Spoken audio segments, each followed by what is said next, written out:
All right, let's dive in. Today, we're talking about a really profound warning from the Quran, one that's all about accountability. It's a lesson that gets to the heart of what it truly means to be a people of the book, and, the huge responsibility that comes with that title. Okay, this verse right here, this is the anchor for our entire conversation. It speaks about a group of people who heard God's word, understood it perfectly, and then deliberately changed it. That single act of distortion, well, it sets the stage for the incredibly important lesson we're about to unpack. And let's be crystal clear on this. This wasn't some simple mistake or a case of, oops, I misinterpreted that. They weren't struggling with the meaning at all. The Quran emphasizes that they understood it. The knowledge was there, plain as day. The distortion, that was a choice. So if it wasn't a mistake, what was it? Well, the verse describes it as a deliberate, conscious, and willful act. This was an intentional breaking of a sacred covenant with God. They knew the truth, and they chose, with their eyes wide open, to turn away from it. And this is the question that should really make all of us pause. Who knowingly jumps into a fire, right? You only do something that risky if you have some kind of excuse, if you believe, somehow, that you're going to get away with it. And that leads us right to the core of the problem. What happened was they developed this really dangerous mindset. They started using their covenant, their very identity as a chosen people, not as a set of responsibilities to live by, but as a shield. They started thinking, hey, we've got this special relationship with God, so we're safe. We don't need to worry. It became this claim of entitlement, like a get-out-of-jail-free card. Now, this isn't just some story about a distant past. The Quran warns us about this pattern for a very specific reason, because it repeats itself. In fact, we see these exact same echoes of this behavior all throughout our own Islamic history. Think about it. The Battle of Siffin, where the Quran was literally put on the tips of spears and used as a physical shield to stop an army. Or fast forward to the 9th century, when rulers were pressuring scholars to change core beliefs, and Imam Ahmed ibn Hanbal stood practically alone against them. Then jump to the colonial era, where so many scholars compromised on Islamic law under pressure, and the few who resisted were just silenced. It's the same pattern again and again, compromising a known truth. So let's draw a straight line from then to now. In the past, they used the physical book, the Mushaf, as a literal shield.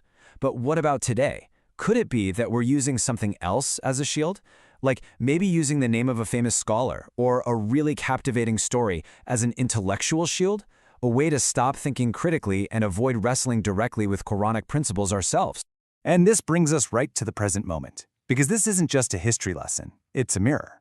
We have to be brave enough to ask ourselves, are we seeing these same patterns playing out in our own communities, right now? The Quran asks, do they not know that Allah knows what they conceal and what they declare? That's a direct challenge to our deepest, inner sense of accountability. If you knowingly do something wrong, have you forgotten that God sees what's in your heart? Has that moral courage, that fear of God started to fade?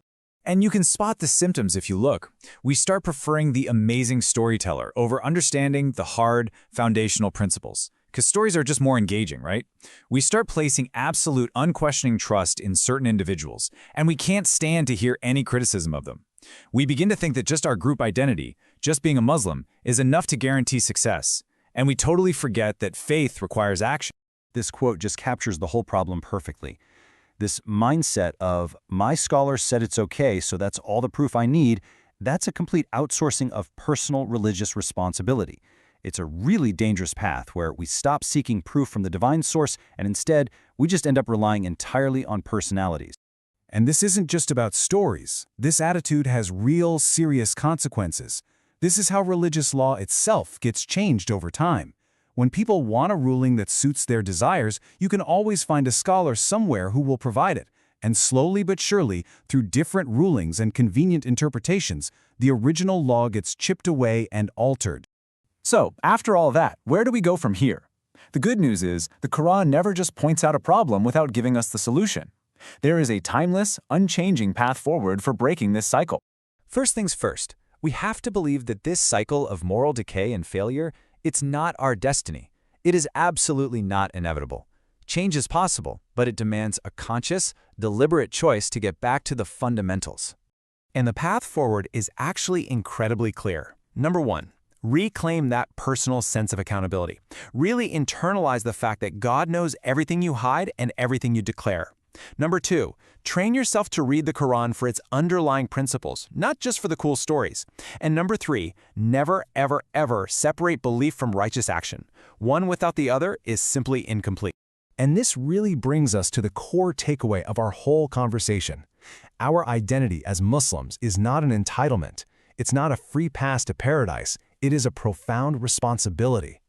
True success, both here and in the hereafter, isn't something you inherit. It has to be earned through sincere belief and the righteous work that flows from it. And this is the ultimate promise.